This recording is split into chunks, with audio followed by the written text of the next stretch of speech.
Ya jing. Wong tuku didimu. Lah nek tuku terus tambahnya kok tinggal ngalih. Mas Kutu. Mas Kutu. Ojo ngalih nduk suaramu ojo. Mas Kutu. Apa? Sejatine aku tresno banget karo panjenenganmu Kak. Apa? Marah sembodro. Awak iki dilan iki sing kuwi wong akeh. Kaya panganan iki kuku. Oh, masih tanggapan lho. Tanggapan lho, tanggapan. Oh, alah sing ngejok. Sing datang saya, balik nang gua ucap. Oh, aku enggak ya. Lah aku dia tak kenal. Kayak rasanya. Kaget banget. Dipaksa ora. Tenang.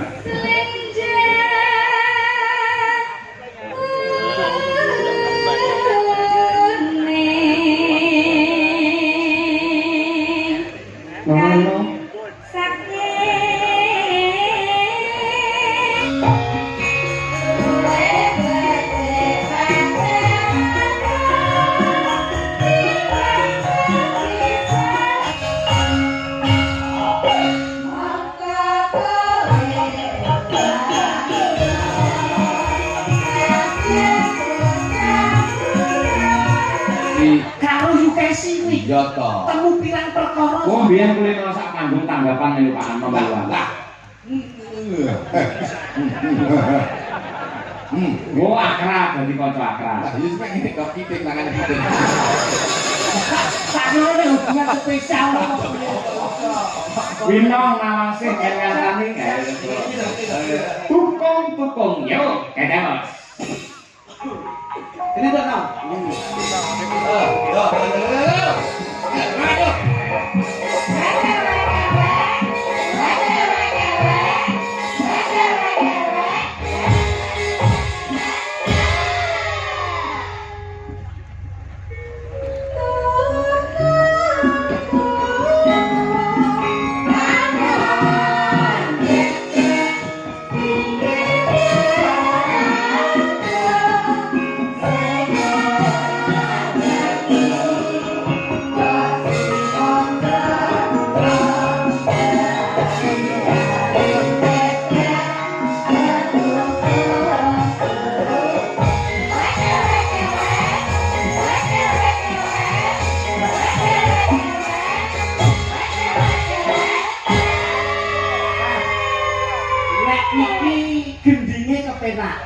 Sing mboten kepenak niku peragane.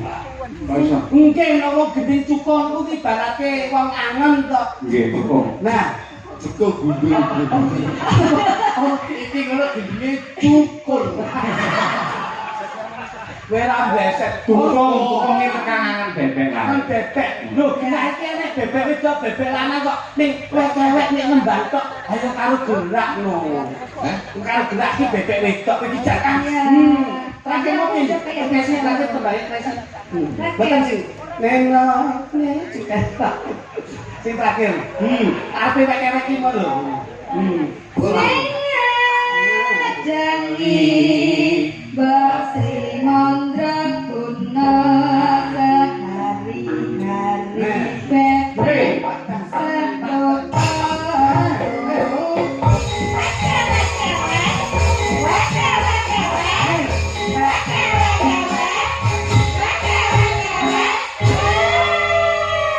bebek itu. Aku bebek itu ya agresif ngono. Nah, lepas aku Yo bebek itu yo.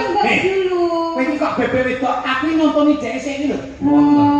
Wis sing bebek lanang, nek wis wek-wek kuwi wek ini ya. Bebek lanang ndak respon. Wek Terus wek ngono. dulu ya. Wek wis mudun kewer-kewer. Mungkin kewer jalan ini waktu itu. Wis terakhir ngono. ya sehari bebek satu kolong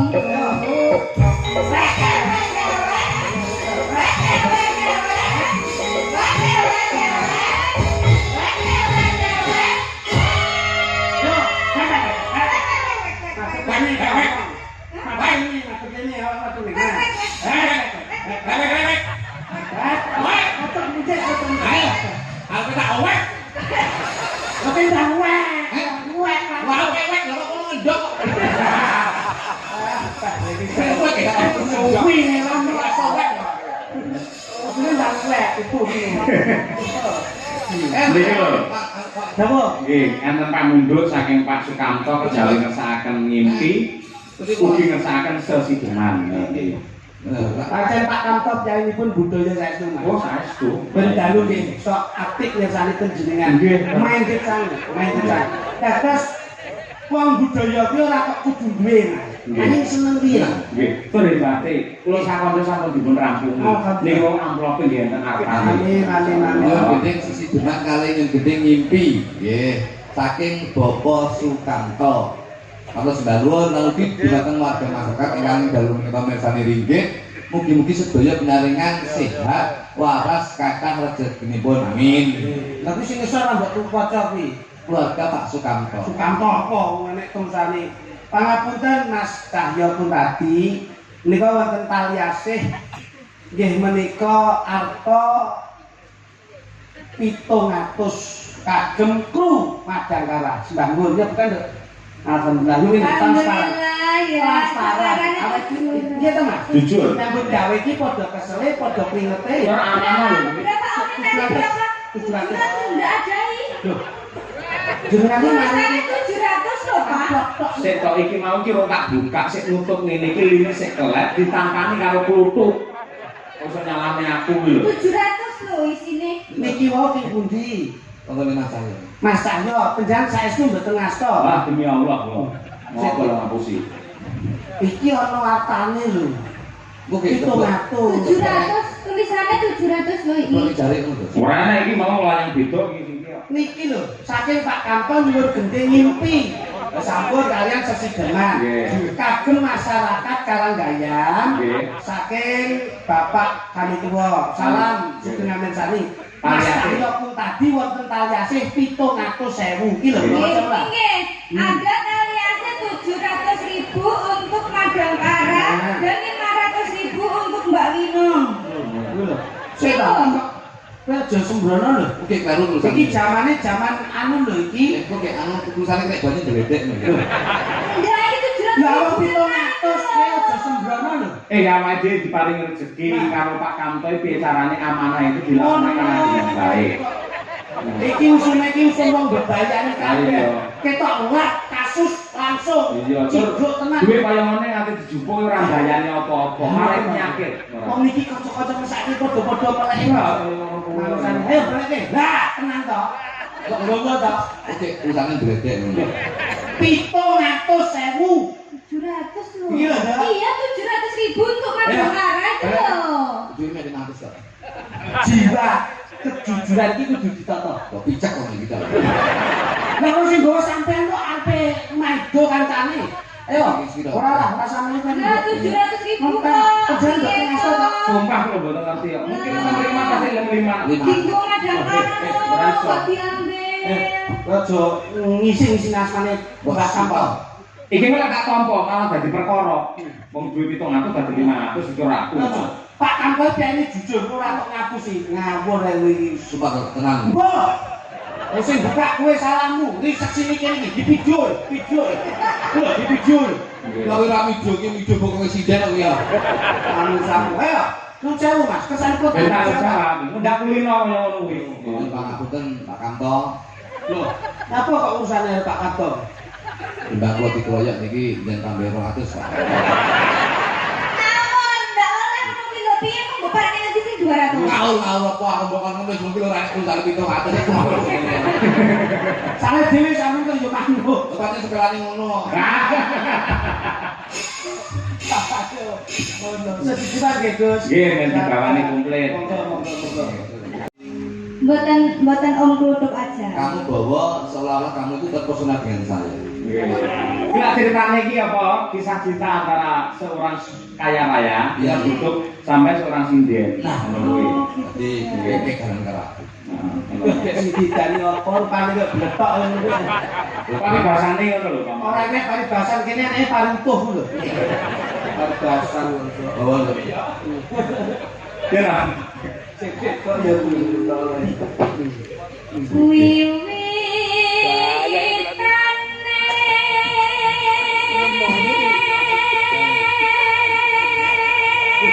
ora gagah blas ini. Satrio sing gagah. Sugih iki bebas ngawur iki. Masa senenge kalian iki, Pak? Hah? Senenge kalian iki? Lah nek yo iki lho ora. Sugih. Wis tak ngono gue tapi karo aku tak jamin saulan. Sugih. Kadol kalungmu. Adal-adal kowe mbok sombongke.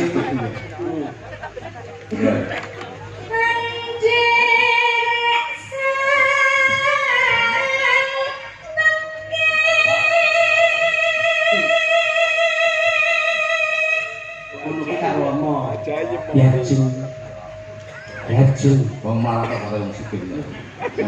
Ben paling Sing larano kae. paling tidak ki ben ngerti. Sing edaran kae kok wah kaya aku yo gedeng. Tukang ngecuk mutu. Apa? Kowe galak mung kok kakek ciu model. Sing biasa ngono lho, datar. Wong sugih iki bebas ngelakuin liyane lho iso. Waduh.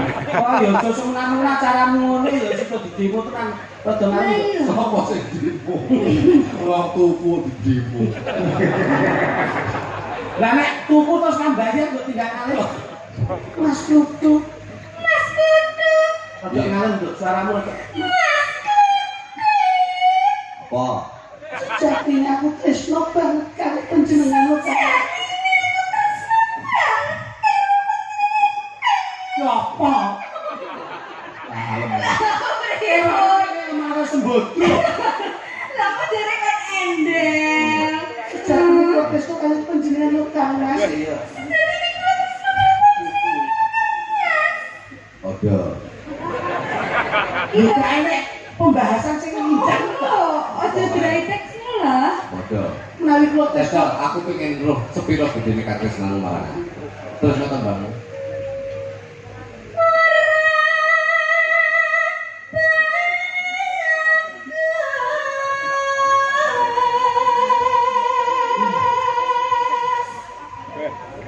Wah, bagus. Kakang. Kakang Mas Kutu. Kakang Mas Kutu. Mbok rada nyejak rene to Kakang Mas. Rada nyejak rene to Kakang Mas. Aku suwi ngono jajal.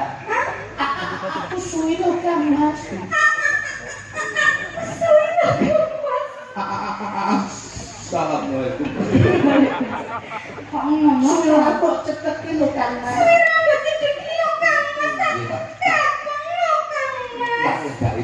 Aku go kangen karo Nah ngono. Napa niku estu leres?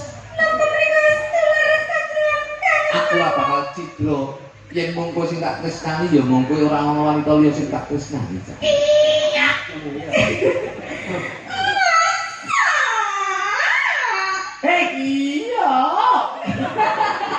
Lah kok malah koyo ngombe jamu galen ngosek. Kan aku ki.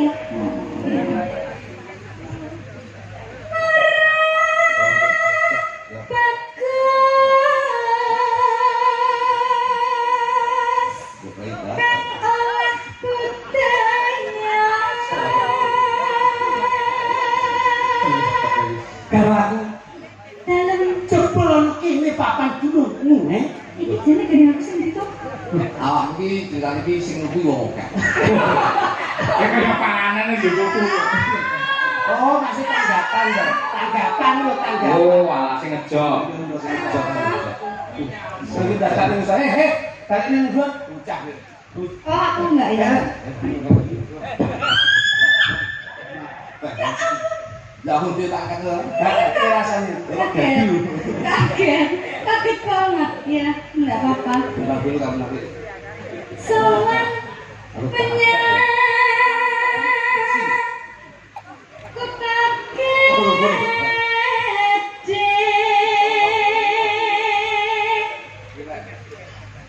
bener teraskan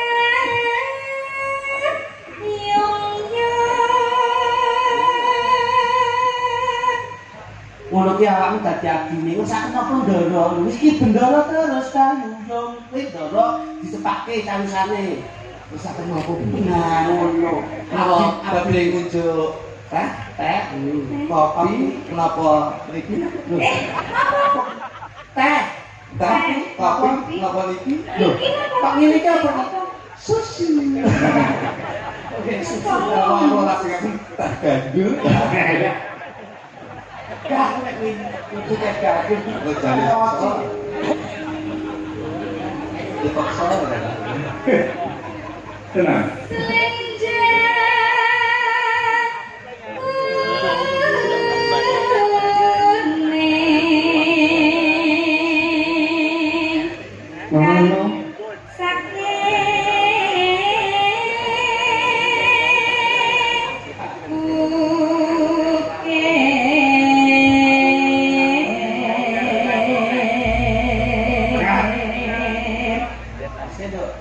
Suara kurang bermana neng wases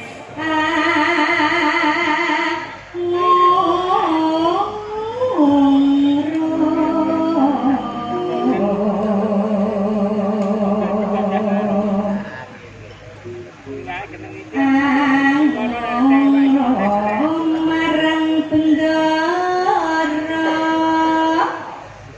Iya. tiak sulestyo picer ngincangake alis Masuk. Oke. terus no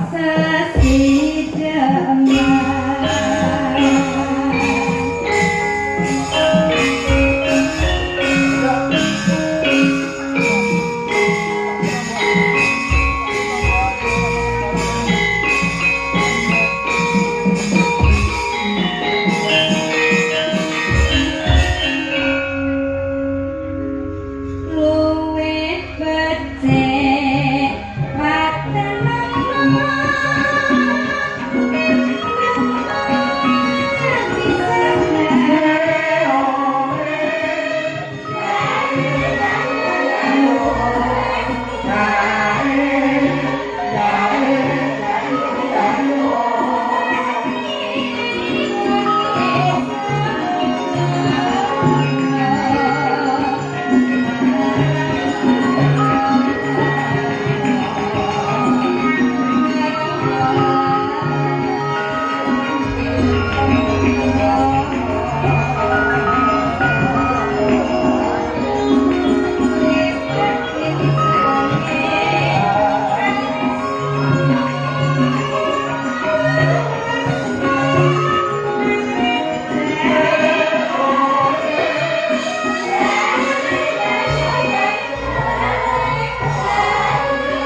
sewu sakun porengkang kakung Jawa Putri pinanggih malih kalian paguyuban ketoprak madang